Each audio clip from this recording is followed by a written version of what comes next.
asynchronous programming, and we've seen the motivation for it. And the first thing you need to understand the concept, and then understand how it is done. So first, in terms of concept, I hope it is clear. And I gave you the example of if you leave your dress in the tailor, you can either wait for it and get it immediately, but you are blocking and doing nothing, waiting for it, or you just put it and give some mechanism for that tailor to call you back when it's ready. So, and hopefully the concept is clear. Now, how it is done, I will try to go through it through an example. And then we do it slowly so you get the idea. Alright, so let me just delete everything. Alright, so one thing to demonstrate this concept of callbacks is to use reading and writing to a file. So when you read from a file, it is an expensive operation compared to doing computation on CPU. CPU is very, very fast. If you just use your memory and CPU, it's very fast. But as soon as you start talking to disk, reading or writing, it starts to become slow. So it could be a long-running operation. So instead of doing it synchronously and waiting, you do it asynchronously. You say, please go ahead and read this file. When the information is read from the disk to memory, let me know the information that you have read. So here is how you do it. So first of all, to read from files in Node.js, you cannot read files from the browser. The browser, for security reasons, blocking access to your hard disk. But in Node.js, because Node.js liberated itself from the browser, it runs outside, so it has access to it. Now, Node.js comes with thousands of modules and libraries that you can make use of, depending on what you want to do. So when you want to read or write your files, you use a library called fs. And you just say require. Remember, require is to import some third-party library or module. So I'm saying here require fs, because this fs or file system operation is very, very common. It's part of, they include it in Node.js. For other libraries, you have to download them first. In here, you don't need to download it, it's already. So we didn't do the command. Yes. We didn't do npm install fs. Because there is other examples, they don't work with require, but this work, I didn't get it. No, I got it. The other examples for them to work, you have to do npm install. npm install. Yeah, go to this terminal and do npm install. It will download the modules that are missing in your machine, according to that package.json, as I explained last time. But let us stay focused on this. So in here I require this fs, so all the functionality to be able to read and write from files is in this variable called fs. And then I start reading from a file. Here is fs.readFile. Read file. Alright? And I give it the file path. Let's say I am coming from a synchronous programming mental model. I have been Java programmer or C++ programmer for a long time. Yeah, I always think synchronously. I mean, I call a function, I wait for it to finish, and then life is easy, I get the results, and I do something with the result. So if I come from that background, I will tend to do something like this. Let file content equals. Okay? And then I'll say console.log file content. What do you think I will get? Shouldn't be and that's due then. Sorry? Shouldn't be read file sync. Shouldn't be so. Read file sync. Read file sync. No, yeah, read file sync, it's fine. We said that one is one of the things that you learn and forget. Learn and then you forget it immediately. So we will not use file sync, we will use this one. Okay, read file. Okay, now, very good question. Although I'm using read file and I'm dealing with it as if it is synchronous. Because of my background, I cannot help myself. Okay. That's what I know. So, but I will run into surprises. So if I do this, what will be the output? What I will see? يعني ما راح يطلع directly. I mean. بعملها JSON. Yeah, it will be a JSON. No problem. You mean we do here JSON.parse? JSON.parse. No, it's parse because it is. That's fine. It doesn't matter. Stringify, fine, whatever. When I run, what do you think I will get? The result. Very good. Undefined. Where is it? Oh, where is undefined? Yeah, Yes, this needs the path maybe. No, the path is there. Let me just. Okay, very good. So here it is. I call fs read, and I say here is the file, and I come back and nothing is there. Undefined. I get here it is. If you come from a synchronous world, this is how you think. That you call a function, it gives you back the results. This is how we have been doing this since before this course. This is how you have been doing it. And if you're still doing it with JavaScript, with an asynchronous function, this is what the result will be. You will get nothing. Okay. Why? Because this one is. It's not done. With callback, No, this one is an asynchronous function. It means when asynchronous means you give it the work to be done, and you have to give it some way to call you back. It does not give you a result immediately. Okay. First of all, is clear this concept of asynchronous function? Yes. Asynchronous function means it's not capable of giving you the result immediately. Yeah, like when you call it, don't expect the result immediately. How you can get back the results? We don't call back. When you call that function, you have to give it A callback. a callback. Similar to if somebody takes their car to the mechanic. There are two options. Either wait for it there, and sometimes they have a long queue. Wait for it there until it is ready and pick it up. But you will miss a lot of things in life just waiting there. Or you leave your car and you leave some contact number somewhere, somehow, some mechanism for them to call you back when they are ready. And you can move on and do other things. Have a look at this. What I mean by move on, immediately after calling this, console.log.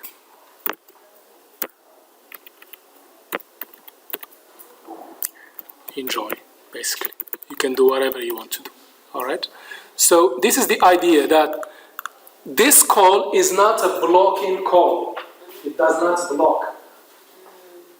So what you are used to is when you call a function, the main program blocks, stops, suspends, and waits for gives the chance to the function to do its work. You get the result, you put it in some variable, and then you continue execution. That is a synchronous programming style. Asynchronous is different. Asynchronous is when you call a function, you don't block and wait for it to do its work and give you back the results. Call it. When you call it, what should you give it? A callback function. Okay. So let us now. Let me just show you this. Immediately, when I call it, I get. You see, even this. Basically, I get this display. Because we didn't get the callback yet. Yeah, we didn't get callback yet. Very good. Let me explain. Let me come back here, and I will give it a callback function. It's a function called done. All right. Now this done, it's a function.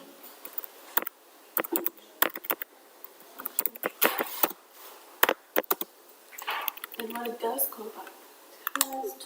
It has two parameters. Two things can happen: either an error and data. Okay.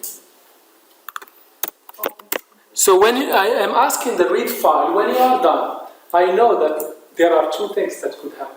Either maybe the file does not exist, it has been deleted, I don't have access to it, whatever. Or I'm in the happy day scenario and I'll get the data. So that's why when I give you a callback function, this callback function is capable of receiving two things, either the error or the data. Okay? And then inside this function, when you call me back, now it is whatever I want to do. Right? If I want to display it or send it by email or do whatever I want to. In here, I just want to make it simple. If it is an error, I will display the error. I'll basically call here console.log, and I'll display the error. Else, else,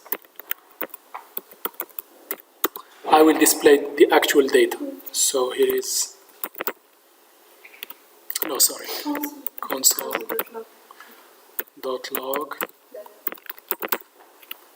That's it. Okay. So maybe if I want, I can do the conversion to JSON either here or in the function or in here. خلاص, I do it in here. Parse.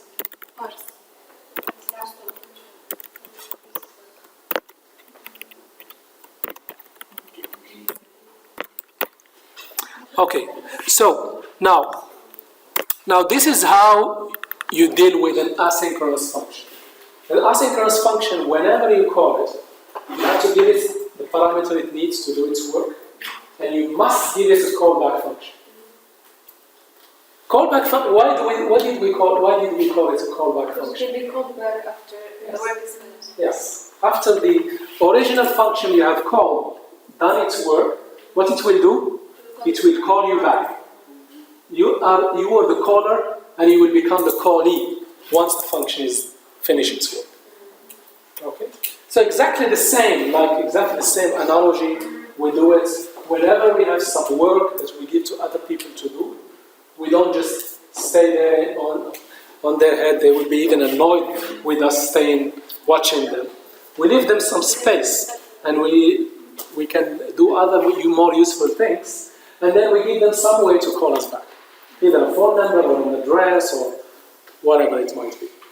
Okay, and when it's done, they will call us back. Exactly the same concept. Exactly the same. Is clear? Mm-hmm. Now, have a look at this. So when I can put this anywhere, but for not to create much confusion, let me put it here. All right? Mm-hmm. So here it is. I call the function, and I pass to it the callback. Now, if I run, which one showed first? The enjoy. Undefined. Why undefined? Yeah, undefined because we don't have it anymore. Okay. So I don't even do this. Yeah, I don't do this. Like when you call a callback function, don't expect any return from it. It will give you undefined, which means I haven't even started what you asked me to do. So don't expect anything out of an asynchronous function. Even if we assign a variable to that function, it will not be stored in it? If you assign the return value from that function, it will be undefined. As we researched so shortly. Okay, so you see here, enjoy was called after this, but it appeared first. Yes. Are you following? Yes. Because this one did not finish its work yet. Yes. So the result came after. Now that is the power of asynchronous programming. The program does not block. It continues with other things. And when the data is ready, the main program will be called back by the function. Is clear? Yes. Now, of course, most programmers will not do it this way. Most programmers will just stick the function in here. Remove this done. So inline, you put the function, you put the callback definition with the call. You have seen it. This is not scary anymore because you use it with array, filter, and map, and for each, and so on. And you can even make it with the 2015. You can even make it with arrow. It's a minor syntax sugar. It's not a major thing. If you don't like the arrow, no problem. Keep the function, no problem. Okay? But this is very common now. The arrow is more useful when you are just returning one thing. It will become one line. That's the power of arrow. Otherwise, no problem. You can keep function or put arrows up to you. Is this clear? Yes. Is this the idea clear? Yes. Now, let's move one more step. Now, this one is giving us large of students. I only want one of them. Okay? So, I want to basically create a function. Here is a function. I will call it getStudent. And I will take as a parameter student ID. Are you following? Yes. Okay. So, and basically in a definition, there is no way I can achieve this goal except by reading the whole file. So let me read the whole file. Okay? And then when I read the whole file, when the data comes back, here it is. I'm not sure why these guys, you see when I'm converting from, when I'm rendering the video, yeah, it's taking all the power of this machine. Yeah, all right. Sabrun Jamil. Okay, here it is. All right. So instead of displaying, I will basically, first of all, this one is nothing but all the students are coming. These are all students. Is this clear so far? If not clear, please stop me. So it's very important to get the idea to this. And all right, here it is. So after the call is after reading is finished, I have at my hand all the students. Yes, please. You have a question? Okay. All right. So now I have all students. I only need one of them. The one where that has the student's ID I'm looking for. Now you have the filter function, if you remember. So I can do here students dot filter, and basically I say for each student, please only give me the ones where student's ID equal student ID. Okay? Sorry?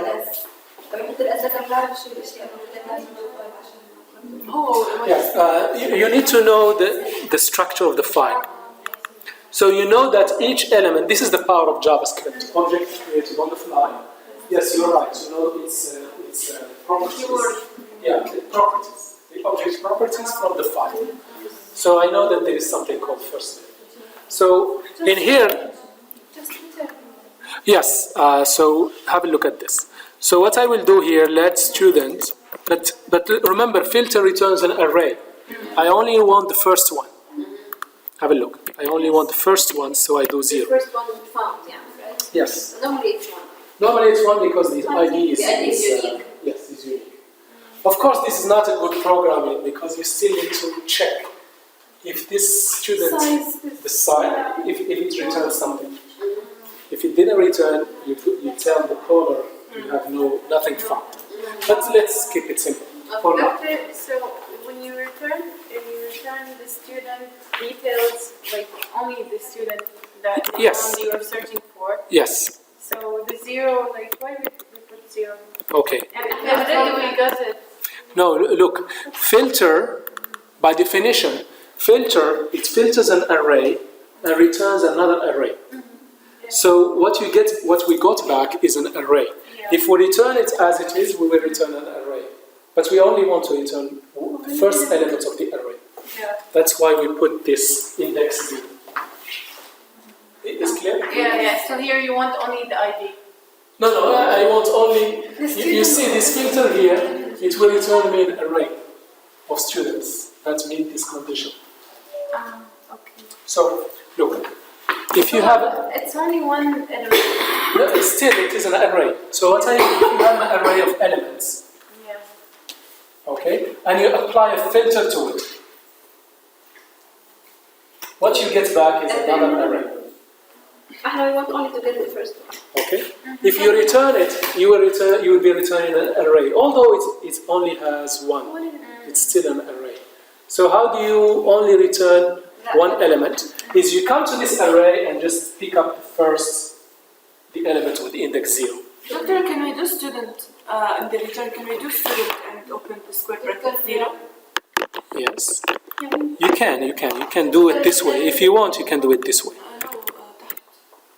You can put here students and then students 0. Either way. Okay. طب ليش مش في console يعني؟ No, remember, function. Anyway, a function, basically if you do console, you are intervening on what the caller wants to do with the result. Maybe the user, the caller does not want you to display it. They want to get that object and do some more work with it. Or send it or save it to another file. So we never do console, except for demo and for debugging. But the functions should return something. You have seen this. Yes? Yes, just student now doesn't have all the data, right? Only one student. Now the variable students. We don't have variable students No, yet. I get let students equal JSON.students equal JSON.parse. So you mean we will call this function now? No. Okay. You see let students Yes. equal? Yes. Yes, there. Okay, now you the line after it. Yes. You assign. Oh, yes. You're right, yes. Basically, yes. Yeah, because somebody, like she mentioned, she wants to do it. Yeah, so we only have the student now. Yes. Okay. Here at our end, we will return all the Yes. Okay, it's clear? It will return only the ID or The whole student object. The whole student.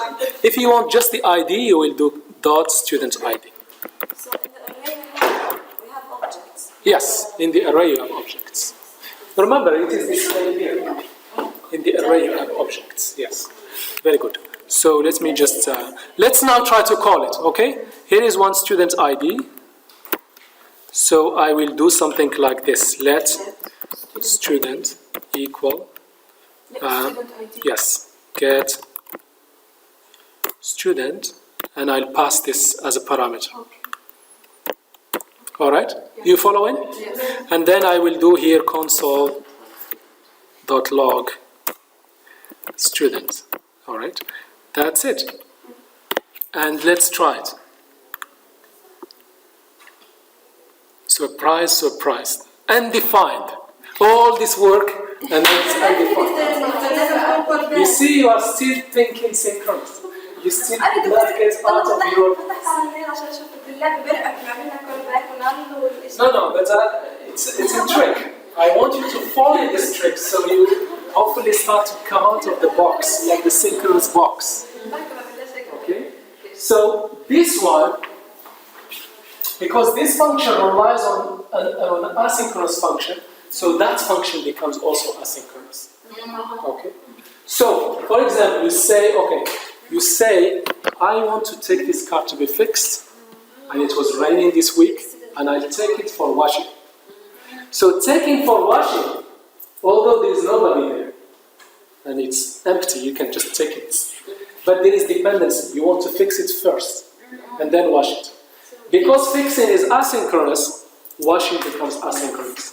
Get student needs to be asynchronous. Sorry? Get student. Yes, this is an asynchronous function. As soon as you rely on an asynchronous function, your function also becomes asynchronous. So if you call it, you will get nothing.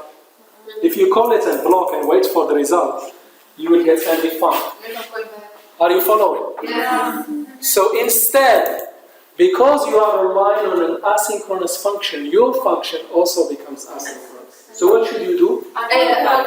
You have, whenever somebody calls you get student, they must give you a callback.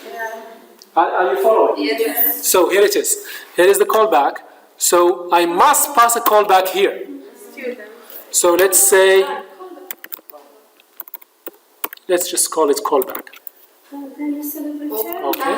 So in here, a callback means if there is an error, I will call you back and give you the error. Okay? Bad news. The whole engine has a big problem. They will not just go and fix it. They will tell you you didn't put water for the last 2 years. It's just dry. Cannot move. So the mechanic will not swallow that error and try it. It will call you back with the error. Okay? Now, if everything goes fine, hopefully, so it will also call you back, but this time there is no error, so the error will be null, and the result will be passed. You get the idea? Yes. So whoever calls this getStudent, don't expect to get the result immediately. You have to call it and give it a callback function. When the getStudent finishes its work, it will call you back.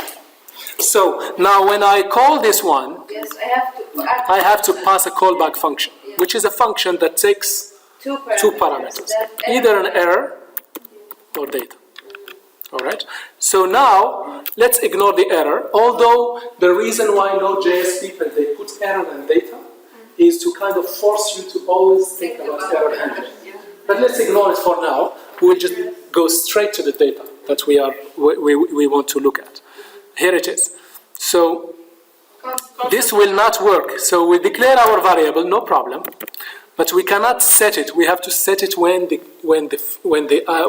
function finish and call us back. So when it's call us back, okay, no problem. Now I'll do student equal data. Yep. And then this one has to be moved, not now. I cannot call it immediately. If you call it immediately, you will get undefined. You have to call it when you are called back. Now here is literally, you call this one, enjoy, and when it's ready, it will give you the result. Okay? So which one you will see first? Enjoy. Okay. That is exactly what's going on here. So when I run it, I will get enjoy, and I will get that particular student. Yeah. Is clear? The idea is clear? Yes. So, as soon as you rely on an asynchronous function to do your work, your function is asynchronous. That's it. So, for you, for other people that will call your function that you just created, for them, they also have to deal with asynchronous. They have, when they call your function, they have to pass a callback. But callback is just a function that takes, if you are in Node.js, this is the convention. It's a function that takes typically two parameters, error and data. And the error, you deal with it, and the data, if you are lucky to get it, you do whatever you need to do. Is clear? Okay. Now, let's now do one more thing, which is... So Doctor, when you think Yes. about such a program, you think from bottom to up, like from the smallest part first, and then so the first callback, and then the one that depends on it, and then the one that... No, let's first. So you will decompose your program into functions like before. Yes. It's just you need to keep in your mind those functions. In most cases, they will be asynchronous functions. Okay. And I explained the reason. The reason is to keep the UI responsive. This is from the if you do it in the browser, if you do this asynchronous style in the browser, your UI is responsive. You are not blocking the user. Because the user should have the freedom. They clicked a button, it doesn't mean the whole page should freeze. They should have the freedom to do other things. On the server side, asynchronous programming means you can have multiple users using your application. If you do things synchronously, the whole server will be blocking. Okay? So asynchronous is very, very widely used. It's not very widely used. This is one of the foundations of JavaScript programming. That's why we could not kind of ignore it and leave it with the 80%. Okay, so let me now just copy the same one, and I will do the same thing. This time I want to get the courses. Okay? All right, so get courses. all right, so I'll just say here get courses. All right, and then what else? A callback. So in here, let us just The course ID maybe also. let's just take courses. All right, here let us this function takes a student's ID, but we will ignore it for now to do the filtering and so on. So I'll get all the courses and then basically return them to the caller. They give them back to the caller. I don't do return. I give them back to the caller through the callback function. Are you following? So an asynchronous function does not return directly to the caller. It returns the data via the callback. So to keep it simple, I'm not doing any filtering. I'm assuming this is a super genius student. They are taking all courses. So, but in here it doesn't matter. It's very easy to do filtering and then return only the courses for the student. But for now, let us return all. You follow it? Okay. Now, let us test this one. Let me just test it by itself. Here it is. The callback is very similar now.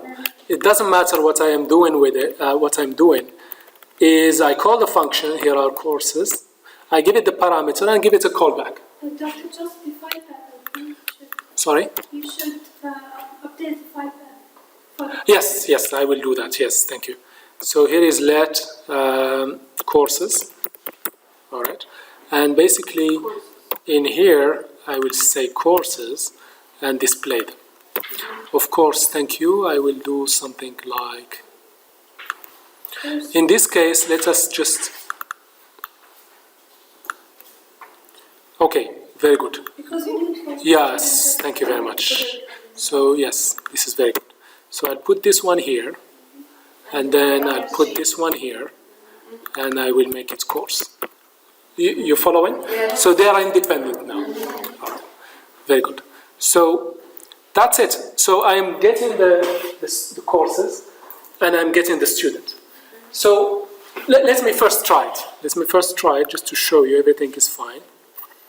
So I should now, you should see all the courses and see all this and see the student. Okay, but in reality there is a dependency between those two functions. There is a dependency that you first need to get the student, and then from the student you get his or her course. So really, what should we do is this one should be inside here.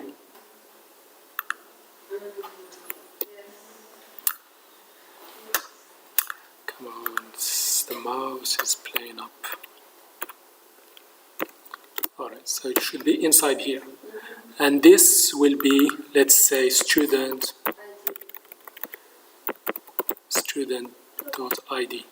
Okay, so, and if, let's say for a course, there is an instructor ID. I want to get the instructor of that course. So I do another callback and it will be inside this.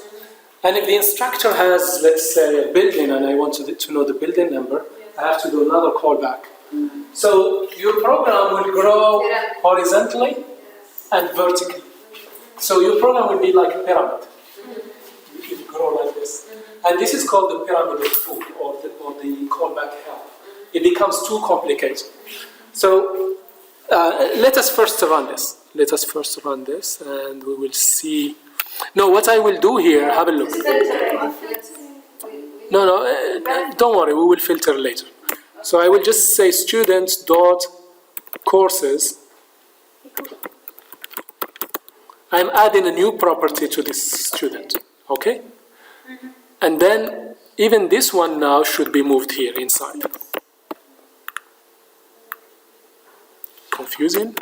So what I'm doing here, oh sorry, I somebody's phone. Sorry.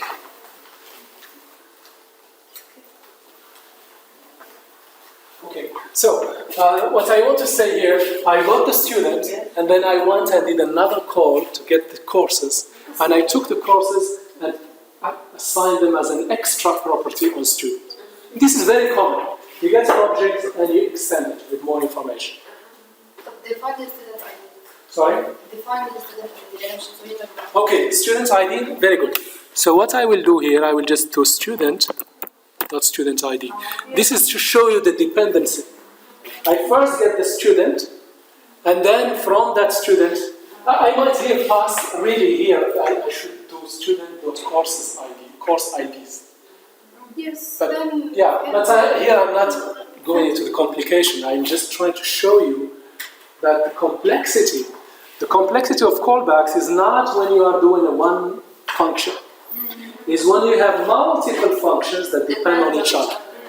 And you have to keep calling them inside each other. And the callback becomes like a pyramid. That's the complexity. So let us first run this. Still need another 5 minutes. So you can see I get the student, and within the student I have a property called courses. But in real life I would have only passed this list and got the courses, these 3 courses only. But for simplicity I'm getting all the courses. So far it's clear? So to avoid this pyramid, or what they call callback hell, is that people invented a new way of doing these callbacks called a promise. So a promise is, if you think about it, this asynchronous calling is similar to, is a promise really. So this mechanic will promise you either to return you your car because it's unfixable, or to return you the car that is fixed. So either it will resolve your issue, or it will reject it.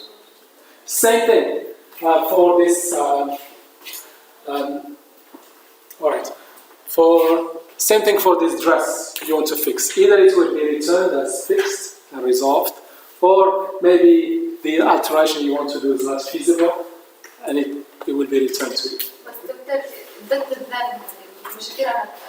Well, that's what I'm coming to slowly. Okay, so let us first convert this from a callback. This is one mechanism. One mechanism to make your function asynchronous is to use callbacks. Okay. In 2015, people say enough of callbacks.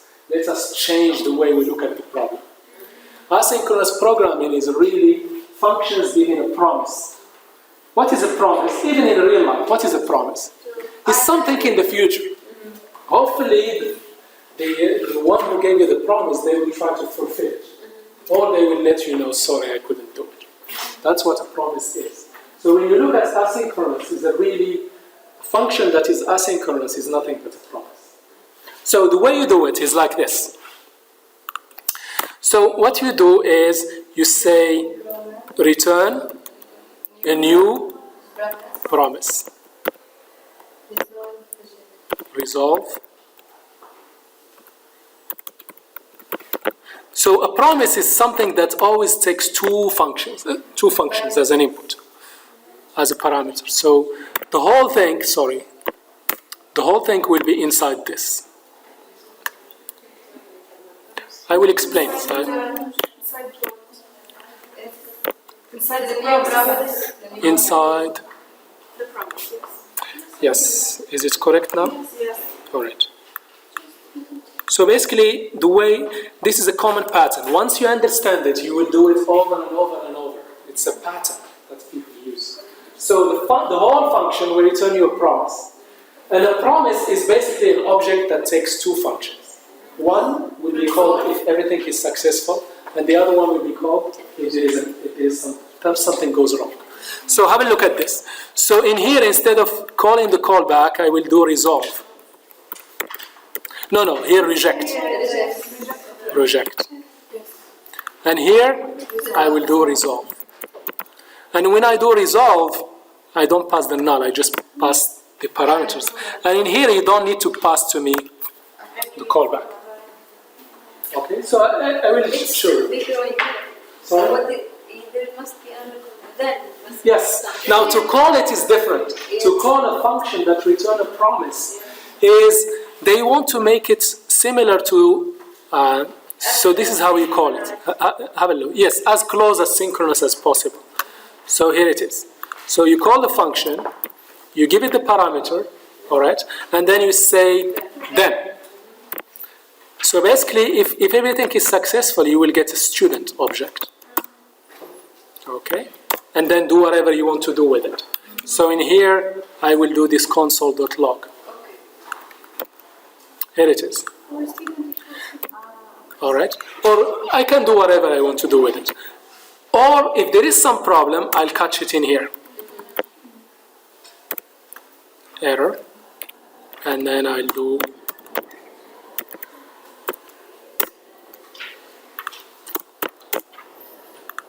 alright. I will do same thing, console.log. Now, the good news when you use promises is that if you want to chain them, which means you want to connect them, to create dependencies between them, you don't need to grow your program in this pyramid fashion. You grow it in a natural way, which is the vertical way, by saying then. So for example, if I want to call the courses for this student, I will say, inside here, I will do return, get courses. So you're returning another promise? Another promise, very good. I return get courses, and I'll pass here student ID. Of course, the get courses also need to be changed to return a promise. And then I'll do here then. And this then, what this then will receive? Now the get courses. It will receive the courses. Yeah. Unfortunately, the time escaped. But I hope you get the idea. So much better. So there are two major advantages of using promises. You can chain dependence function in a more natural way, in a vertical way, without going this pattern. Plus, you have one error handling For all of them. This is a major advantage. Otherwise, using these callbacks, every callback you have to handle the error by itself. But in here, you put in them all in one chain and one error handler that handles all the possible ways. So EWR is like a handler? No, it's a parameter. Is the error is the one that is passed through here. So, not this one, sorry, this one. When the call is rejected, Yes. the control flow will jump to catch. Yes, I understand, Yeah. but I'm asking about the word. No, error, you can call it whatever, X, Y, Z, but most people call it ERR. You can call it error. No, it's a parameter. It's a parameter, you can call it whatever. Yeah, but the convention is to call it ERR or error. I hope it's a little bit clearer. Yes. So please go through. I will try to put this video, hopefully if it's captured properly. Go through the slides, the examples, and inshallah next time we do one last round, just to connect the dots and to show you that promises really makes it a much more elegant solution. Yes. You need to be familiar with callbacks because 90% of the web is still using callbacks, but the way forward is using promises. So, doctor, we have these two, right? Promises and callbacks. Promises and callbacks. Now this then, although it is nice, have a look. This then, although it is very nice, Yes. people are not satisfied yet. They say we want it to look similar to Synchronous. And that's why we have this async await. So this async await will allow us to write this. We will write it like stuff. We will allow us to write this exactly the same way we write Synchronous program, using async and await. It's just if you understand promises and then understanding async and await is super easy. It's just another extra step to make it look like Synchronous. Okay. Because the whole idea of this is to bridge that gap. Yes. Between Synchronous and asynchronous. So inshallah, you have to put some effort the next time we follow it. Okay? It is normal that it will take a bit of time to get used to it. To speed up that gap, you have to do some practice on